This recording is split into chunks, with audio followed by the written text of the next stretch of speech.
ನಮಸ್ಕಾರ ಎಲ್ಲರಿಗೂ. Ration card ತಿದ್ದುಪಡಿ ಪ್ರಕ್ರಿಯೆ ಪ್ರಾರಂಭವಾಗಿದೆ.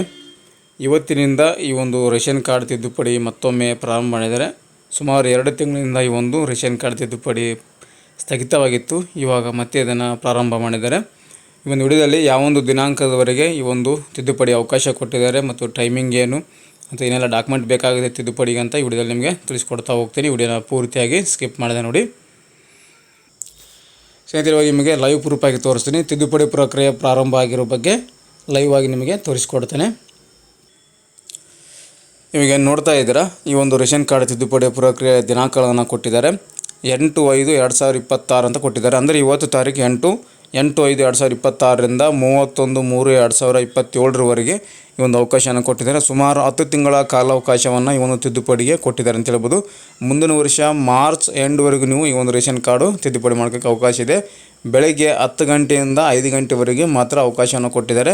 5 ಗಂಟೆಗೆ ಕ್ಲೋಸ್ ಆಗುತ್ತೆ, ಬೆಳಗ್ಗೆ 10 ಗಂಟೆಗೆ ಓಪನ್ ಆಗುತ್ತೆ. ಸೊ 5 ಗಂಟೆ ಆಗಿದೆ ಇವಾಗ ಆಲ್ರೆಡಿ. ಆದ ನಂತರ ಈ ರೀತಿಯಾಗಿ ಬರುತ್ತೆ. ನಿಮಗೆ ಓಪನ್ ಮಾಡಿಕೊಂಡ್ರೆ ಪಡಿತರ ಕಾರ್ಡ್ ತಿದ್ದುಪಡಿ ತಾತ್ಕಾಲಿಕವಾಗಿ ಸ್ಥಗಿತಗೊಳಿಸಲಾಗಿದೆ ಅಂತ ಬರುತ್ತೆ. 5 ಗಂಟೆ ಮೇಲೆ ಓಪನ್ ಮಾಡಿಕೊಂಡ್ರೆ ನಿಮಗೆ 10 ಗಂಟೆ ನಂತರ ಓಪನ್ ಮಾಡಿದ್ರೆ ನಿಮಗೆ ಇದು ಓಪನ್ ಆಗುತ್ತೆ. ಹಾಗೂ ಇನ್ನೂ ಕೂಡ ಹೊಸ ಒಂದು ಪಡಿತರ ಚೀಟಿಗೆ ಅರ್ಜಿ ಸಲ್ಲಿಸುವ ಪ್ರಕ್ರಿಯೆ ಇನ್ನೂ ಪ್ರಾರಂಭ ಆಗಿಲ್ಲ. ಹೊಸ ಅರ್ಜಿ ಬಗ್ಗೆ ಯಾವುದೇ ಅಪ್ಡೇಟ್ ಬಂದಿಲ್ಲ. ಹೊಸ ಅರ್ಜಿ ಪ್ರಕ್ರಿಯೆ ಪ್ರಾರಂಭ ಆಯಿತು ಅಂದರೆ ಮತ್ತೊಂದು ವಿಡಿಯೋದಲ್ಲಿ ನಿಮಗೆ ಮಾಹಿತಿಯನ್ನು ಕೊಡ್ತೀನಿ.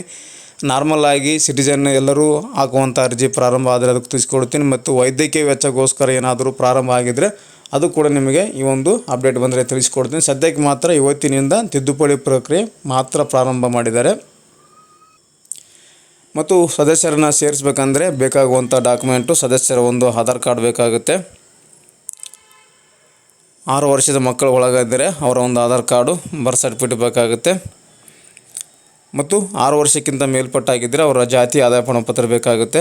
ಮಕ್ಕಳದು ಸೇರಿಸ್ಬೇಕಂದ್ರೆ ಜಾತಿ ಮತ್ತು ಆದಾಯ ಪತ್ರ ಬೇಕಾಗುತ್ತೆ.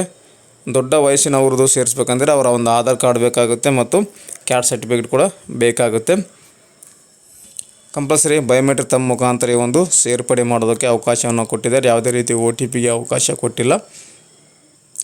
ಕರೆಕ್ಷನ್ ಮಾಡ್ಕೊಳ್ಳೋದು ಯಾವ ರೀತಿ ಅಂತ ಹಿಂದೆ ವಿಡಿಯೋ ಕೂಡ ಮಾಡಿದ್ದೆ ನಾನು. ಆ ಒಂದು ವಿಡಿಯೋದ ಲಿಂಕನ್ನು ಡಿಸ್ಕ್ರಿಪ್ಷನಲ್ಲಿ ಕೂಡ ಕೊಟ್ಟಿರ್ತೇನೆ. ಅದನ್ನು ನೋಡಿಕೊಂಡು ನೀವು ಕರೆಕ್ಷನನ್ನು ಮಾಡ್ಕೋಬೋದು. ಸಿಟಿಜನ್ ಲಾಗಿನಲ್ಲಿ ಒಂದು ಕರೆಕ್ಷನ್ಗೆ ಅವಕಾಶ ಇರುವುದಿಲ್ಲ. ಕೇವಲ ಗ್ರಾಮ 1, ಬೆಂಗಳೂರು 1, ಕರ್ನಾಟಕ 1 ಕೇಂದ್ರಕ್ಕೆ ಮಾತ್ರ ನಿಮಗೆ ಅವಕಾಶವನ್ನು ಕೊಟ್ಟಿದ್ದಾರೆ. ಸೊ ನಾಳೆಯಿಂದ ನೀವು ತಿದ್ದುಪಡಿಯನ್ನು ಮಾಡ್ಕೋಬೋದು. ಇದಿಷ್ಟು ಈ ಒಂದು ರೇಷನ್ ಕಾರ್ಡ್ ತಿದ್ದುಪಡಿ ಪ್ರಕ್ರಿಯೆ ಪ್ರಾರಂಭ ಆಗಿರೋ ಬಗ್ಗೆ ಮಾಹಿತಿಯನ್ನು ಕೊಟ್ಟಿದ್ದೇನೆ. ಈ ಒಂದು ಮಾಹಿತಿ ನಿಮಗೆ ಉಪಯುಕ್ತ ಆಗಿದೆ ಅಂತ ಅನ್ಕೊತೀನಿ ಸ್ನೇಹಿತರೆ.